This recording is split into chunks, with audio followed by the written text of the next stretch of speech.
దసరా చెప్పినాడు. దసరా ఎట్టన్నా కానీ గుంజుకోవాలని రాళ్ళకాడికి తయారెడ్డిని దసరా పెట్టించుకున్నాడు. అది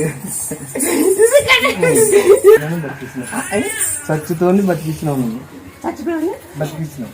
మా కాయలు వచ్చి టీవీ కాయలు వచ్చి అసలు బతకడు ఈయన చనిపోతాడు అంటుంది. ఇటని వేరే వాళ్ళు చెప్పి ముద్దలమ్మ కాడికి పోయింటే అయితే 7 వారాలు ఒక కనకరీలను 8వ వారం పిలిచి ఆయన కదా ఇట్లా ముద్దులు పెడతాం అటు ముద్దులు వేరే నీ దరిద్రం తెగిపోయింది పొలం కానీ లేపుతుంది. మళ్ళీ నన్ను ఒక స్థాయిలో నిలబడిన కూడా నిలబెట్టాను. ఇప్పుడు 10 మందిలో అబ్బా అనేది చేసినాం. మాట ఇచ్చినాం. కిస్టాట్ ఇది ఏం లేదండి ఊళ్ళో ఈ పొద్దు కిస్టాట్ 10 మంది నా దగ్గరికి వస్తాం. కొంచెం రావు అగ్రహం ఆయన కాడికి వెళ్ళాను. కేజీ బియ్యం తెచ్చుకొని కొనుక్కొని బతుకుతుంది.